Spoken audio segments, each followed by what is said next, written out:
La forêt d'YQA, où les serpents vivent comme des humains, est un lieu étrange. Dans cette forêt, les serpents se marient tout comme les humains. Il y a 2 énormes serpents mâles, mais ils ne veulent jamais se marier avec leurs congénères, ils affirment vouloir se marier avec la plus jolie chose au monde. Dans un royaume africain appelé Luna vivent 3 jeunes femmes nommées Aena, Flake et Marie. Les 2 premières, Aena et Flake, sont les meilleures amies et les plus belles femmes du royaume, aucun homme ne peut les voir sans succomber à leur beauté. En revanche, leur 3e amie, Marie, est très laide. La beauté d'Aena et de Flake fait l'objet de toutes les conversations dans le royaume. Chaque fois qu'elles passent, l'attention qui leur est accordée dépasse même celle réservée au roi. Le silence s'installe, tous les regards se tournent vers elles, et même les animaux viennent les admirer. Chaque homme aux alentours abandonne ses occupations pour poser ses yeux sur ces 2 petites déesses. Elles sont si fières qu'elles rejettent tous les hommes qui leur demandent la main, y compris Amameka, le fils du fermier le plus riche du royaume. Elles déclarent qu'aucun homme dans le royaume n'a les moyens de subvenir à leurs besoins toute leur vie. Nous voulons nous marier avec un homme qui a tout dans le monde, afin que, lorsque nous irons dans sa maison, nous devenions encore plus belles et non pas laides, affirme-t-elle. Quant à Marie, elle n'a jamais rejeté un homme qui lui demandait la main et s'est mariée avec l'un des fermiers du village. Pendant ce temps, Aena et Flake profitent de leur vie de célibataire. Elles insistent sur le fait qu'aucun homme du royaume ne peut prendre soin d'elles correctement et se rendent régulièrement dans une rivière très éloignée, non pas pour y chercher de l'eau, mais pour jouer. Pour elles, la rivière est un havre de tranquillité où elles chantent, dansent et s'éclaboussent d'eau. Un jour, l'un des énormes serpents de la forêt d'YQA vint boire à la rivière. En approchant, il aperçut Aena et Flake de très loin, sans pouvoir bien distinguer leurs traits. Se cachant discrètement, il s'approcha d'elles sans être remarqué. En s'approchant davantage, il put admirer leur beauté, leur peau semblait briller comme de l'or et leurs yeux pétillaient comme ceux d'un nouveau-né. Le serpent se dit alors, c'est la plus jolie chose que j'ai jamais vue. Elles sont si belles. Si mon 2e partenaire en prenait connaissance, je suis sûr qu'il les aimera aussi. Le serpent s'imagina s'approcher d'elles, toucher leur peau, jouer et s'amuser avec elles. Mais il savait que, s'il se montrait, elles seraient terrifiées et fuiraient, ne revenant plus jamais à la rivière. Discrètement, il se cacha jusqu'à ce qu'elles aient fini de jouer.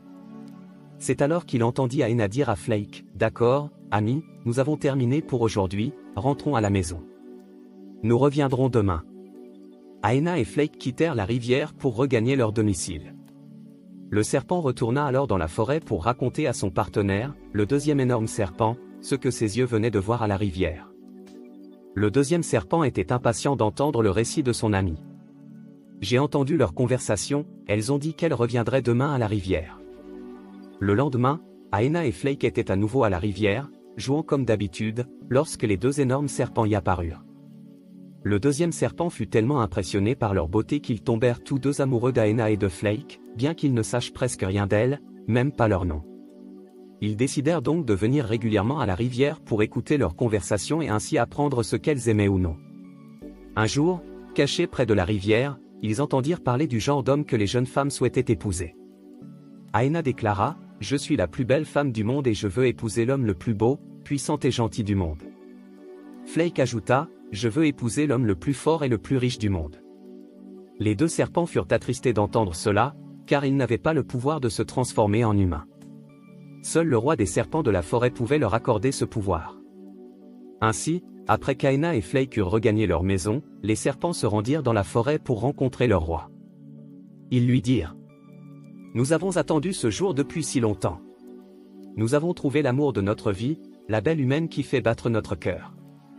Donne-nous le pouvoir de nous transformer en êtres humains, afin que, sous l'apparence d'hommes riches, aisés et puissants, nous puissions nous marier avec elle. » Le roi des serpents, d'un ton colérique, répondit, « Non, non, je ne ferai jamais cela. Tu connais la loi de notre royaume, les serpents ne peuvent se transformer en humains que lorsqu'ils ont une mission importante dans le monde des hommes. Je ne transformerai jamais un serpent simplement parce qu'il souhaite se marier avec une humaine. Il y a beaucoup de beaux serpents dans notre royaume, allez les voir et mariez-vous avec elles. » Malgré ce refus, jour après jour, les 2 serpents revinrent supplier le roi. Finalement, émus par leurs pleurs et la douleur qui se lisait sur leur visage, le roi céda. Il leur accorda le pouvoir, mais à la condition suivante. Lorsque vous les épouserez et que vous les mettrez enceintes, les bébés appartiendront à notre royaume. Les deux serpents acceptèrent et, après avoir acquiescé aux conditions du roi, reçurent le pouvoir de se transformer en humains. Avant de partir, le roi leur rappela. Souvenez-vous que vous partez pour un certain temps, pas pour toujours. N'oubliez pas que vous appartenez à notre royaume, et non au leur. Au revoir. Le lendemain, Aena et Flake se rendirent à la rivière pour jouer comme d'habitude. Sur le chemin du retour, elles aperçurent de beaux hommes au visage étincelant, tels des mangues mûres, grands et très beaux. Le premier se présenta sous le nom de John, le second sous celui de Festu. Ils s'avancèrent et leur dirent « Bonjour, princesse, comment allez-vous » Mais Aena et Flake, trop fiers, ne prêtèrent guère attention à ces compliments et poursuivirent leur chemin. Soudain, Aena trébucha sur un long clou et poussa un cri déchirant « Ma jambe, ma jambe !» Le sang coulait abondamment. Alertés, John et Festu se précipitèrent vers elle. « Que s'est-il passé » demanda l'un d'eux. Dans un sanglot, Aena implora « Aidez-moi, s'il vous plaît. Mon ami vient de trébucher et il n'y a personne pour nous aider.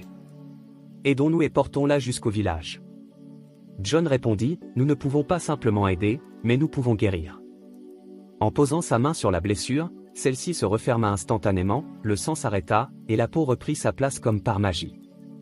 Aena ne ressentit plus aucune douleur et se releva, étonnée. Sur le visage, Aena et Flake se demandaient en silence « Qui sont ces hommes ?» John et Festu, entendant leurs pensées, déclarèrent à haute voix « Nous sommes les hommes que vous cherchez, ceux qui possèdent tout ce que ce monde peut offrir. Allons dans votre royaume, il semble que votre village soit trop éloigné. » Sur ces mots, Festu pointa sa main droite vers un buisson, d'où surgirent immédiatement 4 chevaux blancs.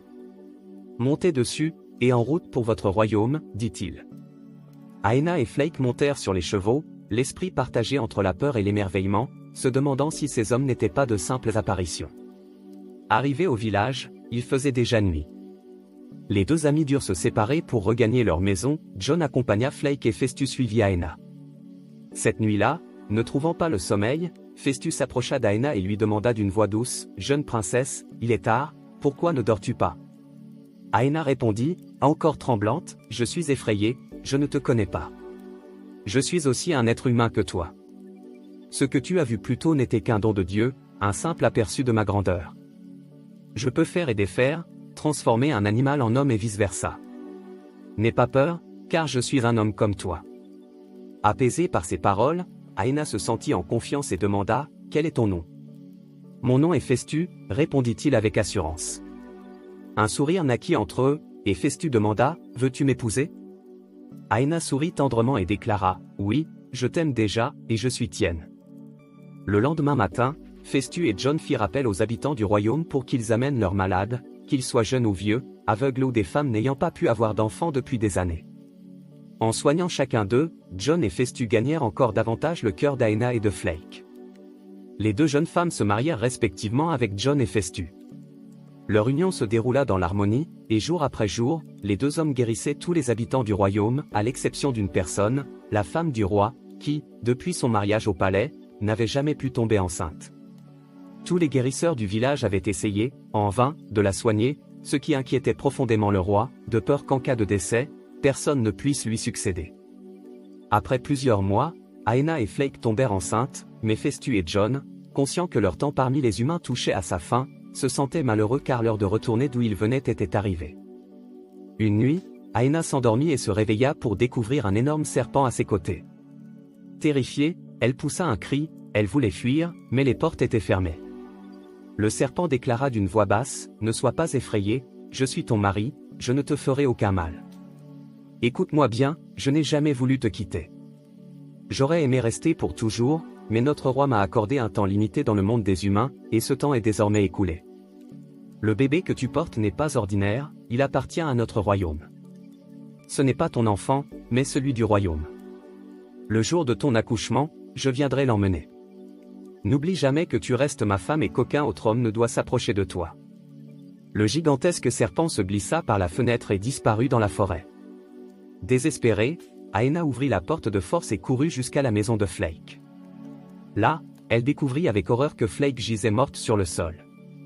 Celle-ci, dans sa peur, avait heurté la tête contre un mur et était morte sur le coup. Les villageois, incrédules, ne comprenaient pas la cause de ce drame, et, avec le temps, finirent par l'oublier. Chaque fois qu'on demandait à Aina des nouvelles de son mari, elle mentait en affirmant qu'il était parti dans un village éloigné pour soigner des gens. Un jour, le roi fit un rêve étrange, il vit Aina donner naissance à un bébé orné d'une couronne dorée. Le bébé grandit et devint un puissant roi, gouvernant le royaume avec sagesse. Au début, le monarque crut ce rêve être le fruit de son imagination. Mais la nuit suivante, le même rêve se reproduisit, et, au réveil, il prit ses présages très au sérieux, ce n'est pas un rêve ordinaire. Est-ce qu'Aina porte l'enfant qui sera le prochain roi? Je ferai tout pour protéger ce bébé et faire en sorte que ce rêve se réalise. Le lendemain, le roi fit appeler Aina au palais et lui raconta son rêve. Choquée, Aina répondit, « Cela ne peut pas être possible, ce bébé n'appartient pas ici. » Puis éclata en sanglots. Ne comprenant pas son refus, le roi ordonna qu'Aina vive au palais et qu'on la traite comme une reine, car elle était censée porter le futur souverain. Pourtant, malgré cette vie luxueuse, Aina n'était jamais heureuse, elle sentait qu'un grand danger pesait sur le royaume. Un jour, alors qu'elle était seule dans le palais, le roi la surprit en pleurs. S'approchant doucement, il lui dit, « Un problème partagé est un problème résolu. Dis-moi ce qui te trouble, car je suis le roi et j'ai le pouvoir de protéger mon royaume. » Aina confessa alors, « Le problème, c'est le bébé. Il appartient à un serpent géant mon mari, celui que les villageois connaissent. Il reviendra et emportera l'enfant dès que j'aurai accouché. » Furieux, le roi se leva et déclara d'une voix ferme, « Rien ni personne ne pourra emporter ce bébé hors de ce royaume, car il est destiné à être le roi de la prochaine génération. J'ordonnerai à mes guerriers de se préparer, à mes soldats de rester vigilants et à tous les guérisseurs de se tenir prêts.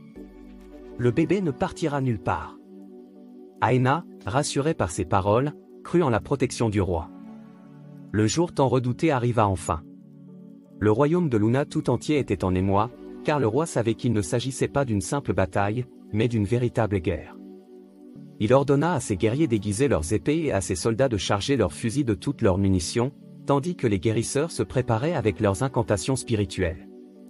Aina accoucha avec succès d'un garçon. Le royaume était désormais prêt, soldats, guerriers et guérisseurs se tenaient debout, confiants et prêts à réagir au moindre signe de trouble. Merci infiniment d'avoir regardé jusqu'à la fin. Si vous avez aimé cette histoire et souhaitez en voir la suite, commentez « Suite » juste en dessous.